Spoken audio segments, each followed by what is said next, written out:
Você sabe a diferença entre custo de produção e valor de mercado? Pois eu vou te falar. O valor de mercado é a quantia mais provável que alguém pagaria voluntariamente e conscientemente por um bem numa determinada data de referência e nas condições vigentes de mercado. E não sou eu que estou falando isso. Isso está estabelecido na NBR 14653, a norma de avaliações. E essa norma não trata apenas de avaliação de imóveis, mas de todo tipo de bem, desde imóveis urbanos, imóveis rurais, máquinas e equipamentos e até mesmo bens intangíveis, como por exemplo marcas. A marca Coca-Cola vale muito mais do que a própria empresa, do que toda a Coca-Cola junto. E como que a gente faz isso? Como que a gente determina esse valor de mercado? Através da NBR 14653.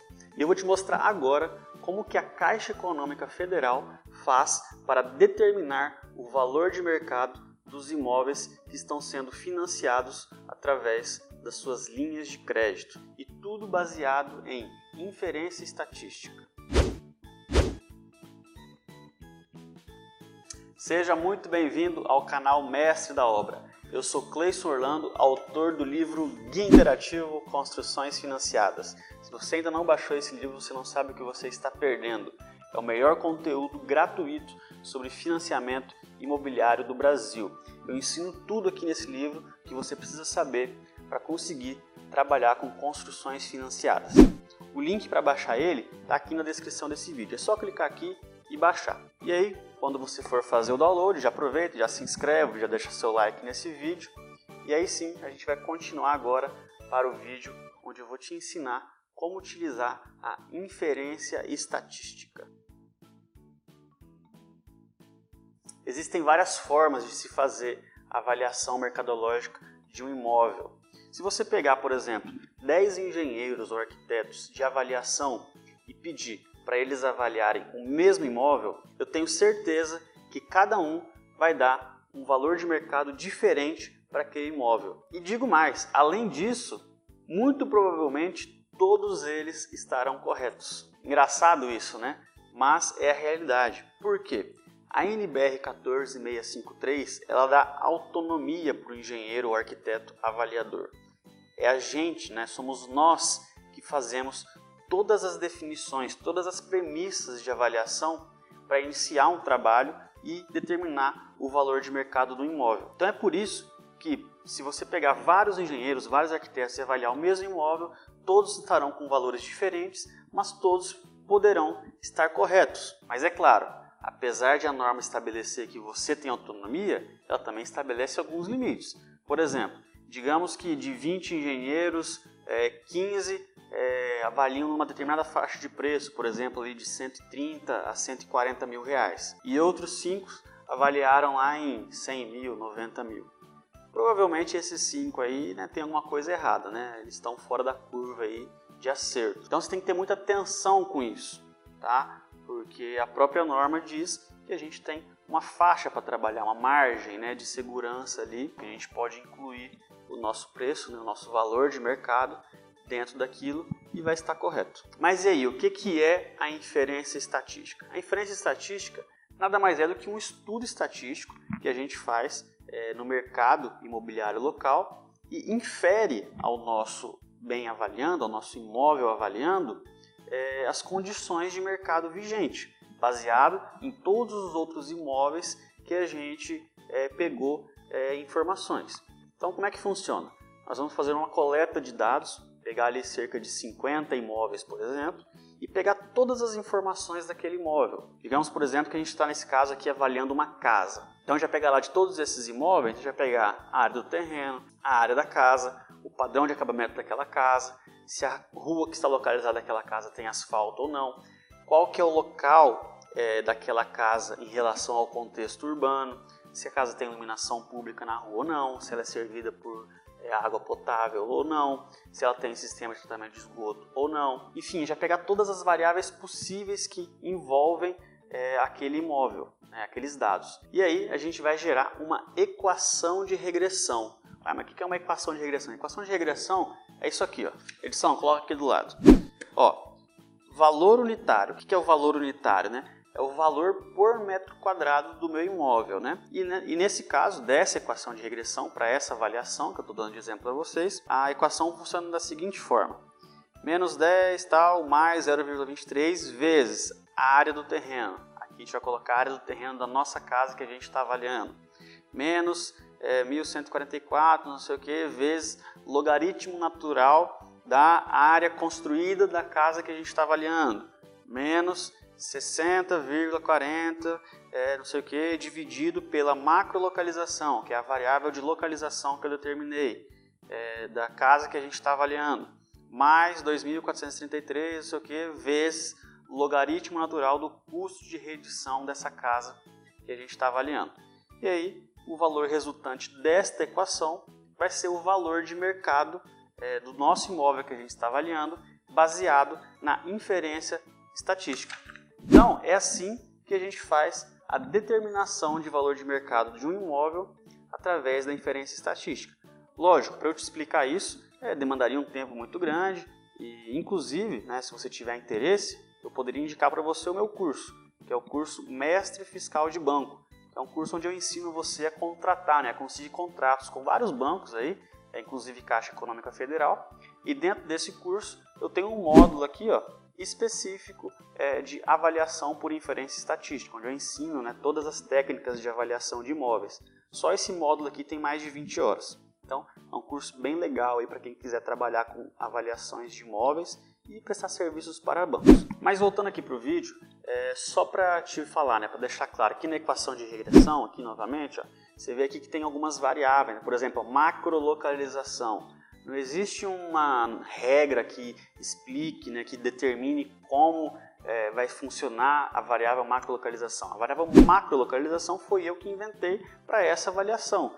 A gente tem essa autonomia, a NBR dá para a gente essa autonomia. E nesse caso, como é que eu determinei essa variável macrolocalização?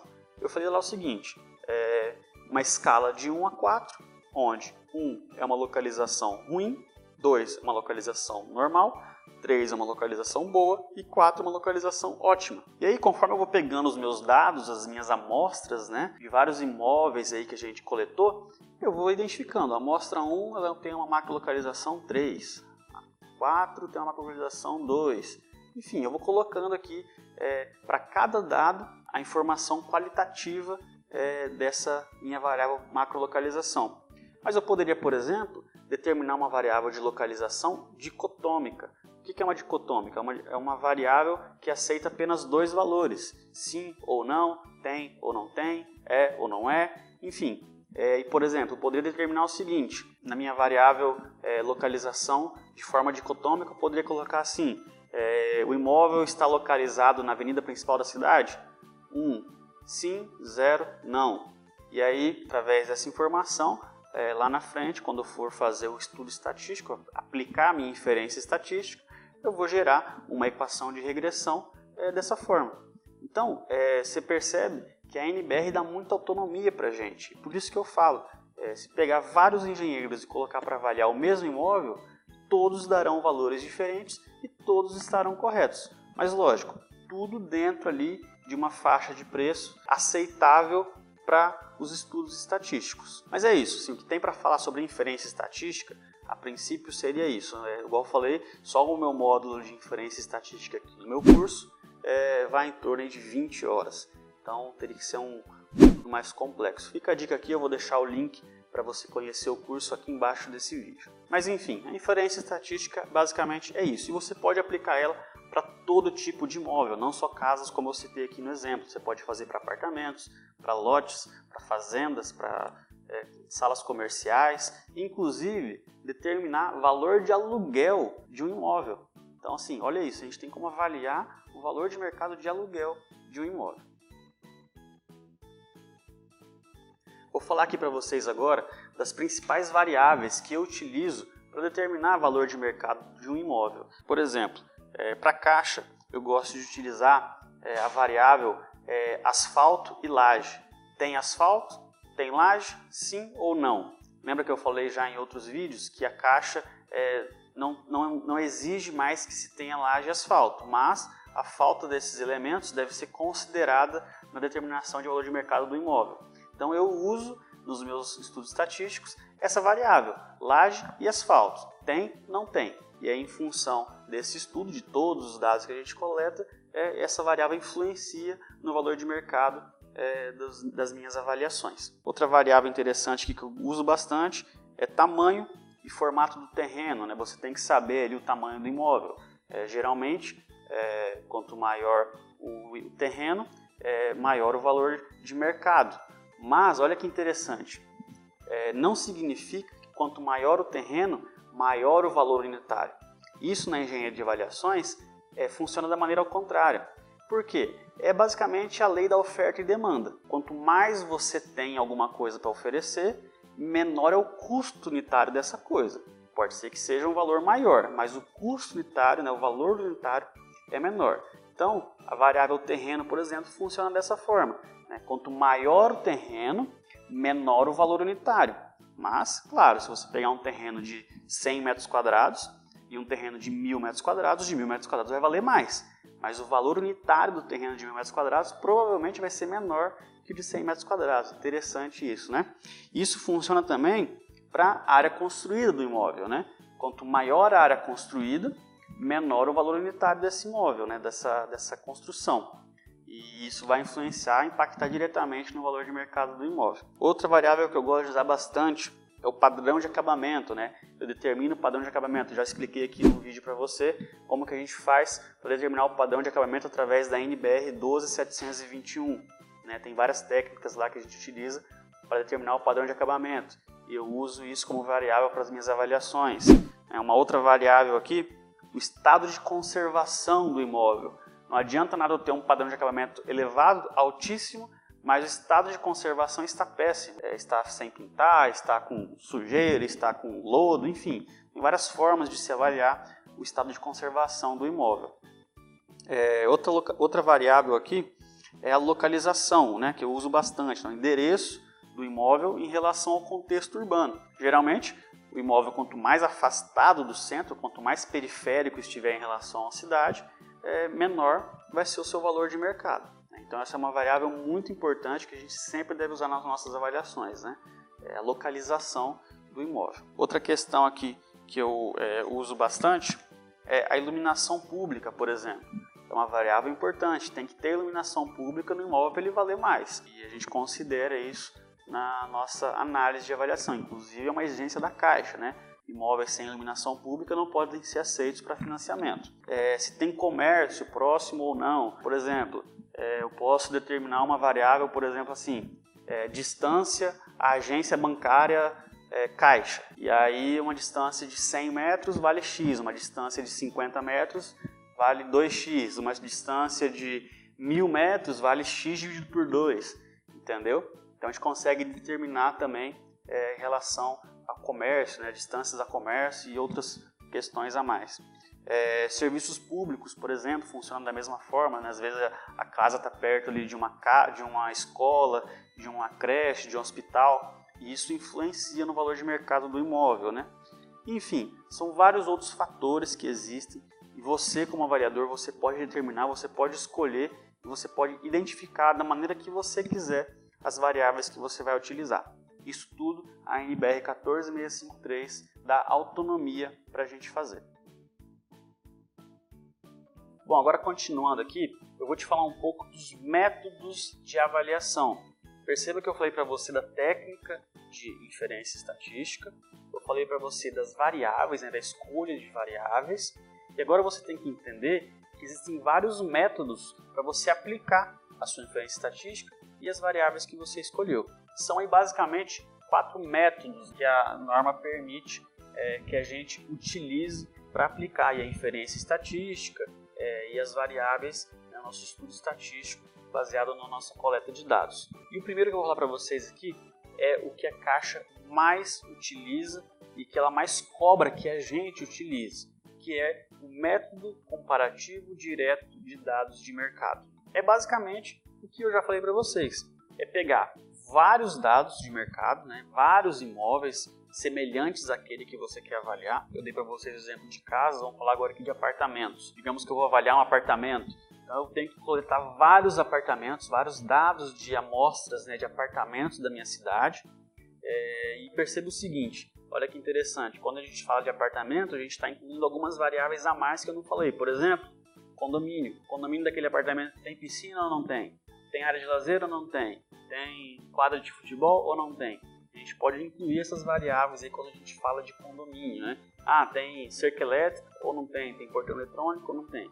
Então você consegue criar centenas de outras variáveis só de acrescentar ou só de mudar aí o tipo de imóvel que a gente está avaliando. Mas continuando aqui, basicamente o método comparativo direto de dados de mercado é o que eu já expliquei. Pega vários dados, faz um estudo estatístico, aplica a inferência estatística, gera a equação de regressão e aí a gente determina o valor de mercado do imóvel. Esse é o mais comum, essa é a forma mais comum que se tem de avaliar um imóvel e é a mais utilizada pelos bancos, né, para a gente trabalhar. Agora, me fala o seguinte, como que a gente vai avaliar um terreno aí de 10 mil, 15 mil metros quadrados? Pô, eu vou precisar de amostras, né? Será que eu vou conseguir 50, 60 amostras de terrenos de 15 a 20 mil metros quadrados para poder comparar com aquele? É muito difícil. Então, para isso, a norma deixa que a gente utilize um método involutivo. O que é o método involutivo? O método involutivo seria a conta da incorporação imobiliária. As grandes incorporadoras e construtoras que constroem grandes empreendimentos utilizam o método involutivo para avaliar grandes terrenos. E como é que funciona basicamente o método involutivo? Você pega um terreno de 15 mil metros quadrados, por exemplo, que você quer avaliar.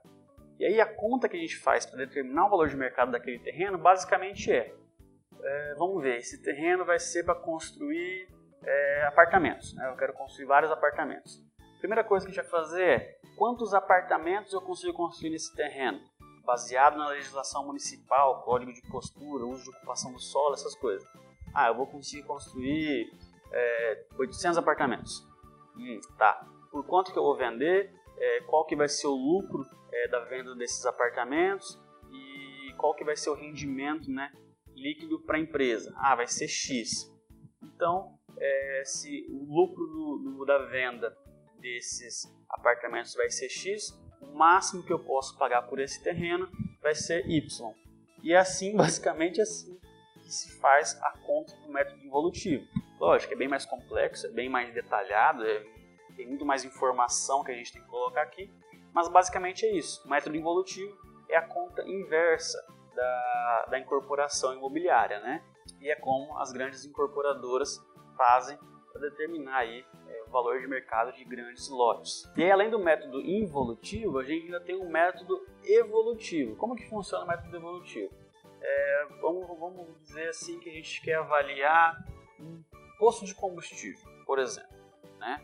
Tem cidades que ela tem 1, 2, 3 postos de combustível no máximo. Pronto. E aí, como que você vai coletar dados? Também não vai ter dados para esse tipo de imóvel. Mas eu não vou conseguir fazer a conta do involutivo porque já tem uma construção. Aí a gente usa o método evolutivo. O que é o método evolutivo? Você pega, avalia o terreno através do método comparativo direto de dados de mercado, por exemplo.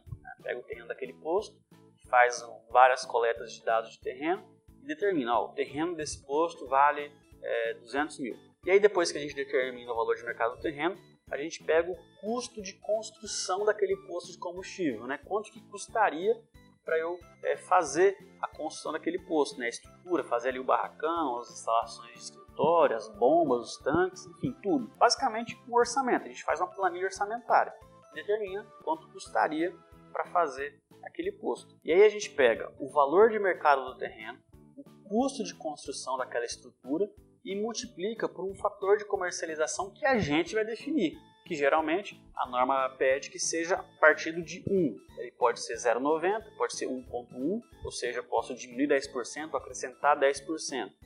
E o que é esse fator? É o fator mercadológico, né? Seria assim, vamos dizer, o benefício da coisa feita, né? O valor de mercado do terreno mais o custo de construção vale 600 mil. Mas você tem um benefício da coisa feita, já está pronto. Quanto que vale, né? Qual que é o valor de mercado daquilo já está pronto? 10%, 20%, 30%, 100%? E aí isso é o fator de comercialização. Então eu pego o valor de mercado da renda mais o custo de construção e falo que meu valor de comercialização é 10%, ou seja, 1,1. E eu multiplico tudo isso por 1,1 e eu vou determinar o valor de mercado do meu imóvel, né, daquele posto, através do método evolutivo. E ainda, além do método evolutivo e comparativo, a gente tem o método da renda. Como que funciona o método da renda? O método da renda ele é muito legal de ser utilizado, inclusive com contadores. Por quê? O método da renda é o seguinte, vamos dizer aqui uma loja, um ponto comercial na sua cidade. Por exemplo, lojas americanas. Toda cidade tem loja americana praticamente. Como que eu vou fazer para avaliar as lojas americanas? Não tem como pegar comparativo, né? Não tem várias lojas parecidas com as lojas americanas para fazer uma comparação, para fazer um método comparativo direto. Então, o que a gente faz? A gente utiliza o método da renda. Eu vou entrar dentro daquela empresa, vou pegar os balancetes daquela empresa e vou ver qual que é o rendimento, quanto que aquela empresa gera de lucro, quanto que aquele ponto comercial daquela empresa dá de faturamento. Por isso que eu falei do contador. Então a gente tem que ter um contato direto com o contador, para pegar os balancetes, fazer uma análise financeira mesmo, de fluxo de caixa da empresa, para determinar a renda daquela empresa. E aí, baseado na renda daquela empresa, nos rendimentos daquela empresa, a gente faz um estudo ali, através da norma, que determina o valor de mercado daquele ponto comercial. Mas Cleiton, como assim? Por que o método da renda? Né? Como que vai ser aplicado isso?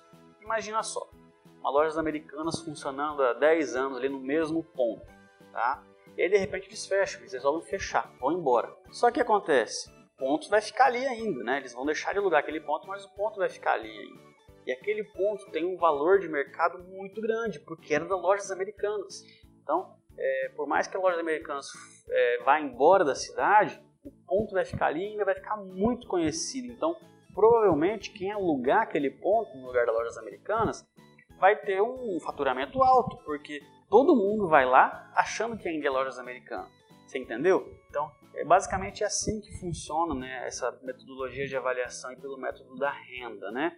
É um pouco complexo, é bem, assim, para eu explicar para você tem que ser muito mais detalhado, tem que ser um vídeo muito mais longo e basicamente só voltado para o método da renda, mas é um estudo bem interessante de se fazer. Mas o que importa para a gente aqui é o seguinte, para a Caixa e para outros bancos, o método mais utilizado e o mais cobrado de que a gente, né, como fiscal, utilize é o método comparativo direto de dados do mercado. Aquele método pegar vários dados, várias amostras e fazer a inferência estatística em cima daquelas variáveis. Então, se você pretende um dia trabalhar com bancos ou trabalhar com avaliações imobiliárias, procure usar sempre o método comparativo de dados de mercado. E aproveitando aqui o gancho, né, não posso deixar de falar, né, do meu curso Mestre Fiscal de Banco. Né, o link está aqui na descrição, eu já falei para você. Conhece o curso lá, é só clicar aqui. Vai ver o curso lá, é bem completo, é muito interessante. Bom, agora você já sabe praticamente todas as formas que se tem para avaliar o imóvel. Você já sabe como que é feita essa avaliação, eu já passei aqui para você. É só você pesquisar ou fazer o meu curso. Enfim, que você vai aprender exatamente como determinar o valor de mercado aí de um imóvel. Mas lembre-se, você pode ser o melhor avaliador do mundo, você pode ser o cara, o bichão da goiaba. Mas não é você que vai determinar o valor de mercado de um imóvel. Você só vai analisar o valor de mercado do imóvel. Quem determina o valor de mercado é o próprio mercado. O mercado é soberano. A gente está ali apenas como espectador, como coadjuvante ali para falar, não, aquele imóvel vale X, realmente vale X. A gente vai só constatar através de estudo estatístico, beleza? Não se esqueça disso.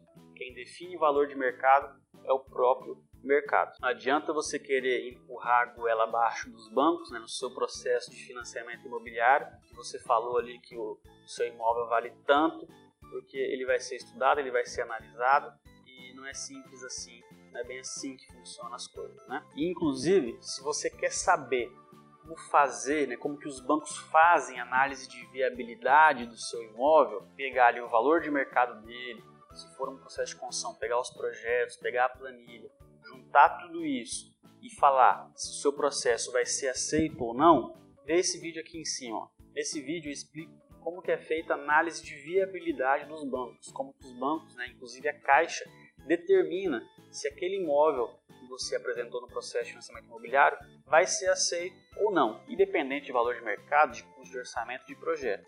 Depois que você pega todas essas informações, você tem que fazer uma análise para saber se ele vai ser aceito ou não. E aqui nesse vídeo, aqui em cima, eu explico como que é feita essa análise de viabilidade. E aqui nesse vídeo de baixo, eu explico para você as etapas de contratação do financiamento imobiliário. O fluxograma, né? Eu preparei um fluxograma explicando todas as etapas, tanto o processo de aquisição de imóvel pronto, processo de aquisição de terreno de construção ou construção em terreno próprio. Enfim, eu fiz um fluxograma para cada tipo de financiamento.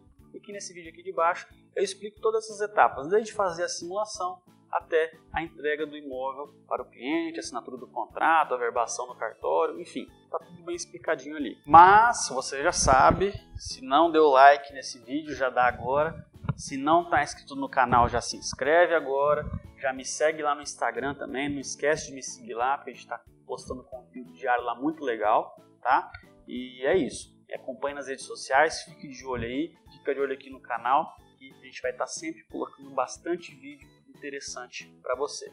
Beleza? Agora sim, clica lá. Valeu!